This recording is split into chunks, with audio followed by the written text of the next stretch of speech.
Chester McRae. Good old Chet. Best man in accounting. 6 feet tall, brown hair, brown eyes, full of vim and vigor. That was good old Chet. "God!" he screamed. "They're strangling me, the skunks!" He rose from bed, his face dripping with sweat and his hands trembling like a frightened child's. "They're killing me!" He ran past the bathroom and vomited. His wife was standing by the door when he finished, but he walked past her as if she didn't exist.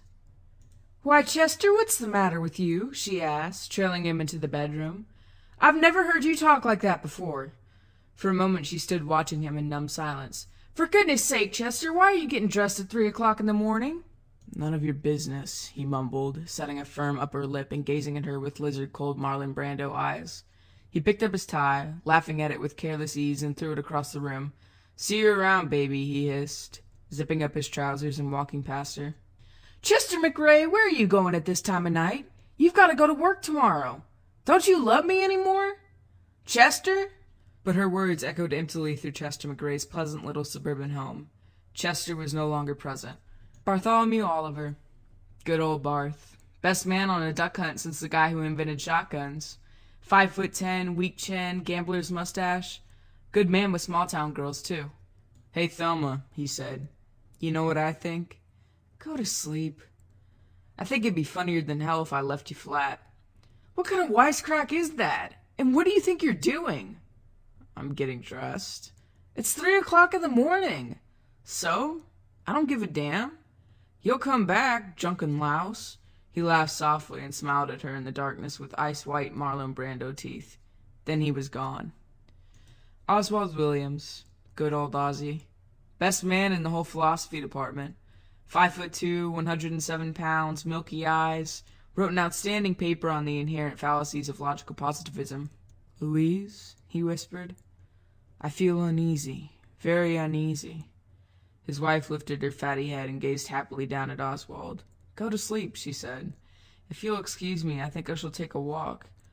"But Oswald, it's 3 o'clock in the morning."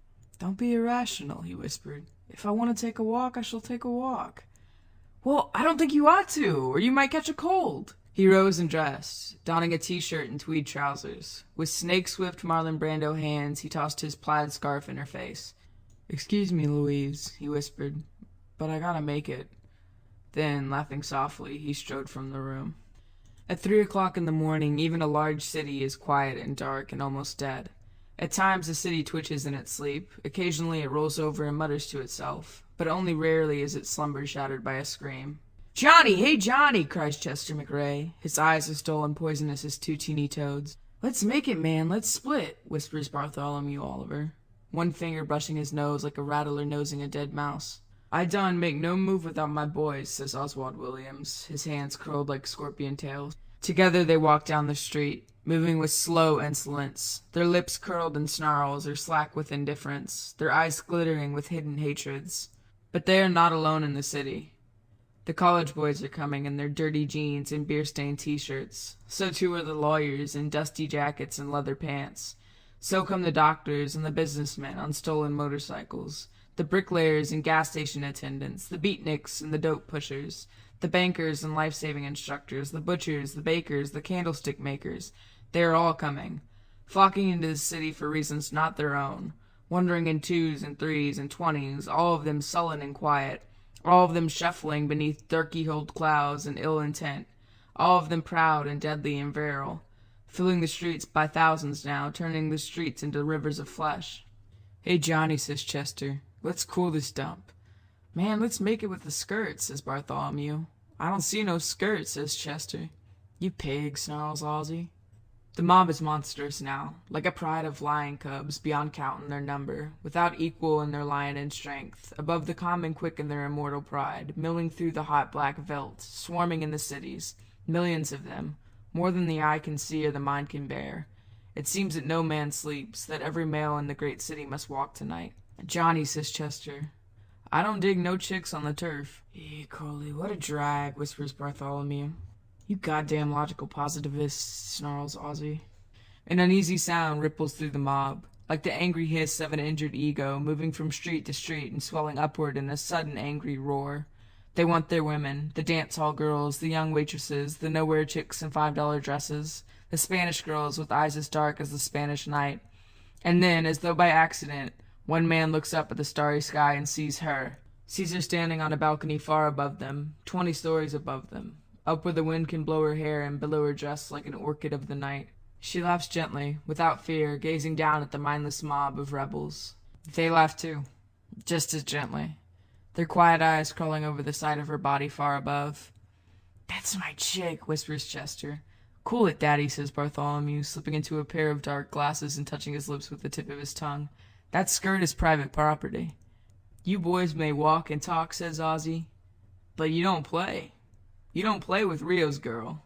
Suddenly angry words and clenched fists erupt from the proud, quiet millions that flood the streets. Suddenly a roar like the roar of lions rises up and buffets the girl in the blue, the girl on the balcony.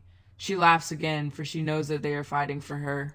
A figure appears on the balcony next to the girl.